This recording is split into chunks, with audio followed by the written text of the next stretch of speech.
खून होती है ना, वो मुझे खून फील होती थी। तो मैं फिर यहाँ पे डॉक्टर तारिक मसी के पास आई साउथ सिटी में। मैंने उनको आके दिखाया। मैंने कहा डॉक्टर साहब मुझे मतलब बड़ी वो मैं इरिटेट होती हूँ, कान में आवाज़ आती है, फीवर नहीं जा रहा। तो डॉक्टर ने मुझे एंटीबायोटिक देकर मुझे घर कहा कि आप जाएँ और एंटीबायोटिक मैं दे रहा हूँ, फीवर ख़त्म हो जाएगा। तो उसके बाद फिर मैंने एक हफ्ता वो एंटीबायोटिक भी ली और मेरा इसको बिल्कुल तैयार हो गया था, जो समझे कि मैं स्टार्ट करने वाली थी। तो वो जैसे मैं वहाँ से सारे कराची के वेंडर्स थे, सब थे, सारा काम चल रहा था।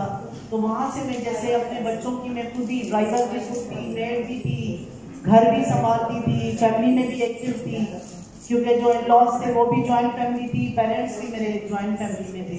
तो मैं ये समझती थी कि अगर मैं घर में कोई भी झगड़ा करूँगी या मैं किसी भी बात में नंदों से कुछ थी, तो उसमें मैं इतना मगन थी कि मुझे होश नहीं होता था कि मुझे खाना भी खाना है, मुझे रेस्ट भी करनी है, या मुझे कुछ टाइम जो अपने आप को भी देना है। तो मेरे साथ कोई सिम्टम्स नहीं है, मगर मुझे फीवर रहा तकरीबन 3 to 4 मंथ से, और वो फीवर मुझे सितंबर से स्टार्ट हुआ। तो मैं यही समझती थी कि वेदर चेंज हो रहा है, और मेरा बेटा हॉस्टल में था लाहौर में, तो वहाँ मैं जाती थी उससे मिलने, फैमिली आर्मी में है तो सबका अलग अलग सिटीज़ में मुझे यूनिट्स थे, तो वहाँ जाती थी। तो मेरी नाथ है या आगे इसको जाकर बन सकता है फ्यूचर में। तो उन्होंने अभी मुझसे सवाल किया कि कैंसर तो हम सुनते हैं, लेकिन इसके कॉजेज क्या हो सकते हैं।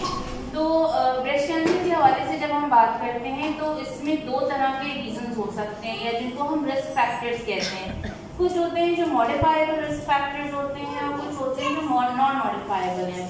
अब modifiable risk factors obviously they are in our own control. As she mentioned, diet is very important. Obesity is a risk factor of breast cancer. Not only breast cancer, it is linked with colorectal cancers as well. तो diet हमारी बिल्कुल clean eating होनी चाहिए, excess sugar का इस्तेमाल, ये तमाम चीज़ें ऑब्वियसली मोटापा जो है वो किसी भी बीमारी को दावा देता है, एंड कैंसर जो है वो it is one of them. उसके अलावा स्मोकिंग हो गई, अल्कोहल कंजम्पशन हो गई, हम शायद नहीं करते हो, लेकिन देखिए हमारी ही सोसाइटी में जो है ना वो ये चीज़ें एग्जिस्ट कर रही हैं। फिर सेडेंटरी लाइफस्टाइल हो गया, हम सुबह उठते हैं, आते हैं, अपना ऑफिस डेस्क जॉब हमने किया, घर से ले गए, खाना पकाया, बच्चों को पढ़ाया, हम ले गए। तो ये हम समझते हैं कि ये इसमें हमने वॉक कर लिया और हम लोग मुसलसल चल रहे हैं, स्कूल में हैं तो पढ़ा रहे हैं। No, this is not enough. आपकी ज़िंदगी में कोई रेगुलर एक्टिविटी, कोई एक्सरसाइज शामिल होनी चाहिए, चाहे वो हफ्ते में 4 या 5 दिन ही क्यों ना हो। 30 मिनट्स अ डे और 4 to 5 डेज, ये बहुत ज़रूरी है। ये सारी वो रिस्क फैक्टर्स हैं जो कि मॉडिफाइबल हैं, हमारे अपने इख्तियार में हैं। कुछ चीज़ें ऐसी हैं जो हमारे इख्तियार में नहीं है, या तो जेनेटिकली या फैमिलियल हमें ट्रांसफ़र होती आ रही हैं। सबसे बड़ा जो रिस्क फैक्टर है वो विमेन जेंडर। अब लोग कहेंगे विमेन जेंडर, बट अभी किसी ने शुरू में बात की थी कि मेल्स को भी ब्रेस्ट कैंसर होता है।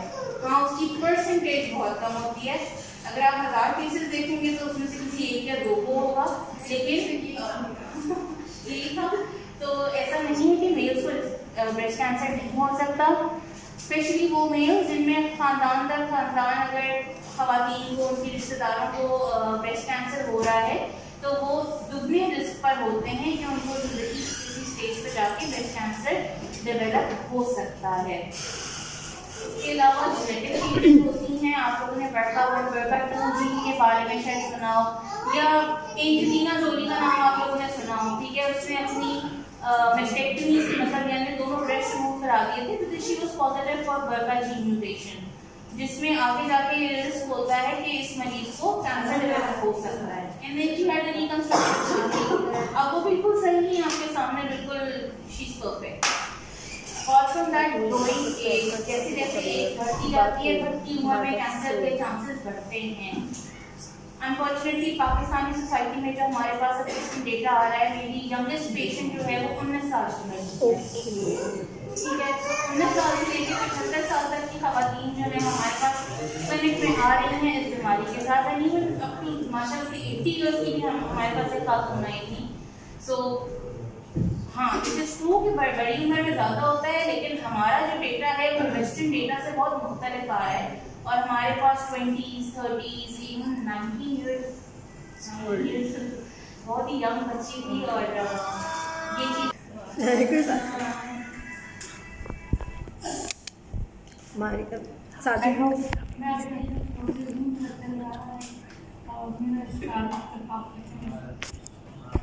पूरी कैंसर जर्नी के हवाले से। और ऑब्वियसली ये बीमारी कोई भी हो, उससे लड़ना सिर्फ एक बंदे का काम नहीं होता। और कैंसर जैसी बीमारी मरीज के साथ जब तक उसकी फैमिली की सपोर्ट नहीं होगी, कोई भी एक बंदा उस बीमारी से नहीं लड़ सकता। इस तरह कैंसर के ट्रीटमेंट को कोई एक डॉक्टर नहीं करता। It's a multi disciplinary team जिसमें सर्जन भी शामिल है, जिसमें ऑन्कोलॉजिस्ट यानी कि कीमोथेरेपी का डॉक्टर भी शामिल है, रेडिएशन थेरेपिस्ट भी शामिल है, उसमें न्यूट्रिशनिस्ट का बहुत बड़ा रोल है, साइकोथेरेपी बहुत इम्पॉर्टेंट है क्योंकि obviously nutrition food and nutrition में मेरी पोस्ट ग्रेजुएशन है। इसके साथ साथ मेडिकल एस्थेटिक्स में मेरा डिप्लोमा है और लाइसेंस है। मेडिकल एस्थेटिक्स मैंने क्यों सेलेक्ट किया अपनी लाइफ में, क्योंकि जब एक न्यूट्रिशन के साथ आपको होलिस्टिक लाइफस्टाइल लोगों को बताना है, इनफैक्ट पाकिस्तान में इंट्रोड्यूस करवाना है, तो आपके पास होलिस्टिक अप्रोच होनी चाहिए। So this is the reason why I am in this field. और आज का ये जो हमारा टॉपिक है, it's general awareness for breast cancer. Why do we cure? Doctor साहिबा ये करेंगे इफ वी कैन प्रिवेंट। तो आज मैं उन चीज़ों पर रोशनी थोड़ी सी डालूंगी कि your attitude is a very little thing towards the big changes. थोड़ा सा अपना एटीट्यूड कैसे चेंज करेंगे टुवर्ड्स द लाइफस्टाइल, क्या होनी चाहिए मॉडिफिकेशंस में कि हम प्रिवेंट कर जाएँ ब्रेस्ट कैंसर को। तो इसके बारे में हम आगे डिस्कस करते हैं। आप लोग भी ओपन होंगे अपने क्वेश्चन लेने के लिए। अब जो डिस्कशन आगे जाएगी तो हम आपको भी अच्छी तरह बता सकेंगे और आप लोगों के कोई जो सवाल होंगे उनका भी जवाब दे सकेंगे। हाँ जी, मेरा नाम सनत रफीक मैं साइकोथेरेपिस्ट हूँ और आज मैं यहाँ पे mental and emotional aspects of cancer के बारे में बात करूँगी। जो कि कई दफ़ा हम देखते हैं कि हमारी आम जिंदगी में भी इसको निगलेक्ट किया जाता है। मैंने अपनी प्रैक्टिस में देखा है कि चाहे परिवार हो, चाहे फैमिली हो,